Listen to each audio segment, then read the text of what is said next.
নমস্কার বন্ধুরা, আমি Sanchita, Sanchita's essence recipes YouTube চ্যানেলে আপনাকে স্বাগত।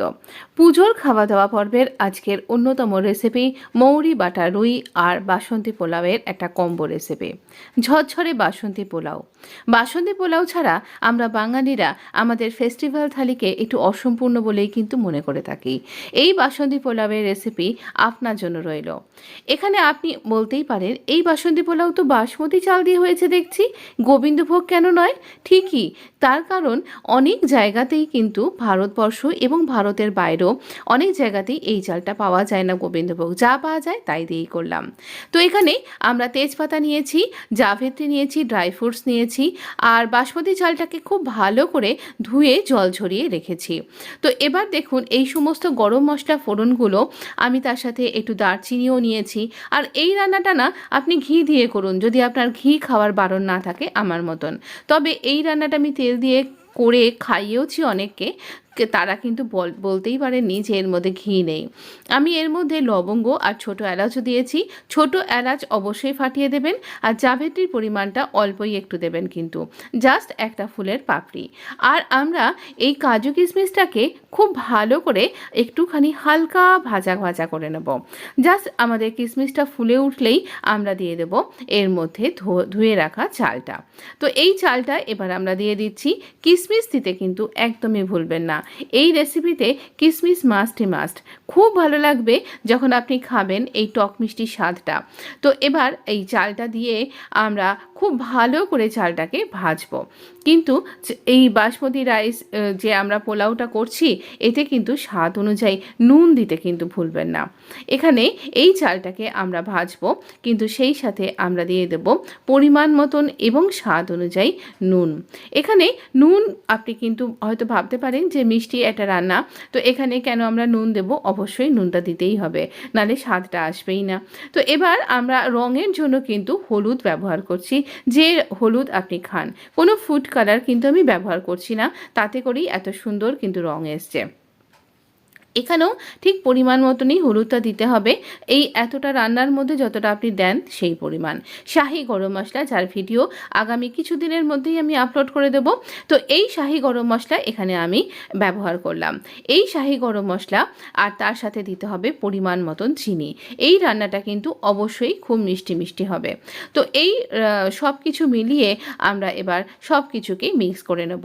গোবিন্দভোগ চাল সব জায়গাতে পাওয়া যায় না, কিন্তু বাসমতি চাল সব জায়গাতেই কিন্তু পাওয়া যায়, তাই জন্য আমি বাসমতি দিয়ে করলাম। আর অনেক বিয়েবাড়িতেই দেখেছি বাসমতি চাল দিয়ে এটা তৈরি করা হয়। এখানে কি করে বুঝবেন এটা ঝরঝরে হবে? দেখুন, আমি যতটা চালগুলো দেখুন ভেজে ট্রান্সপারেন্ট হয়ে গেছে, আর আমি যতটা জল তার দ্বিগুণ পরিমাণ, যতটা চাল তার দ্বিগুণ পরিমাণ আমি এখানে জলটা ব্যবহার করলাম। এবার আমি ভালো করে নাড়াচাড়া করছি যেন কোথাও চিনি আটকে না থাকে কড়াইটার গায়ে, তাহলে কিন্তু সেখানটা ক্যারামেল হয়ে যাবে, আটকে যাবে চালটা, ঝরঝরে হবে না। তাই জন্য খুব ভালো করে নাড়াচাড়া করে দেবো। এবার হাই ফ্লেমে এটাকে ফোটবার জন্য অপেক্ষা করব।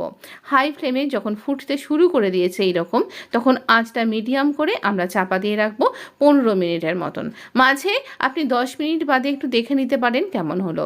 এই রকম পেঁয়াজ, রসুন, আদা, কাঁচা লঙ্কা সব কিছু আমি প্লেটে, আমি সাজাইনি, আমার মেয়ে সাজিয়েছে, বলেছিলাম প্লেটে রাখতে, এই রকম কাণ্ড করেছে দেখুন। তো যাই হোক, বাচ্চাদের অনেক কিছুই মাথায় থাকে। তো এইভাবে সব কিছুকে আমরা বাটবো। তার আগে আমরা এখানে 2 চামচ চার মগজ নিয়েছি, মেলন সিডস। তো এটা আমরা খুব ড্রাই গুঁড়ো করে নিয়ে ওই সব কিছুকে দিয়ে একটা মসৃণ পেস্ট তৈরি করে নেব। এখানে আমি এই সব কিছু এখানে এই রকমভাবে দিয়েছি 3টে মাছের পরিমাণে। আপনি আপনার মাছ অনুযায়ী এই পরিমাণটা বাড়িয়ে বা কমিয়ে নেবেন। তো এবার দেখুন, মাছে নুন হলুদ মাখাতে হবে সমস্ত দিকে, দুটো পাশে, এবং আমরা ওপর নিচ সব দিকে ভালো করে নুন হলুদটা এই রকমভাবে, আমরা অনেক সময় না সাইডগুলোতে নুন হলুদ মাখাতে ভুলে যাই তাড়াহুড়োর চোটে, তো সেটা করবেন না। একদম সমস্ত দিকে ভালো করে নুন হলুদটা মাখাবেন, তাহলে টেস্টটা খুব ভালো হবে। চেষ্টা করবেন 5 মিনিট একটু মাখিয়ে রেখে দেবার। কোনো তেল লাগানোর কিন্তু দরকার নেই, এইরকমভাবেই এটা খুব ভালো লাগবে। একদম অন্য স্বাদের কিন্তু একটা রেসিপি। আমরা মাছটা ভেজে নিয়েছি আর তেলটা তুলিনি, মাছটা তেল থেকে তুলিনি, ওই বেটে রাখা মশলাটা দিয়ে দিলাম। জিরে না দিয়ে আমরা দিয়েছি মৌরি ফোড়ন আর তেজপাতা, আর এখানে মৌরির গুঁড়ো ব্যবহার করেছি আমি, না বেটে।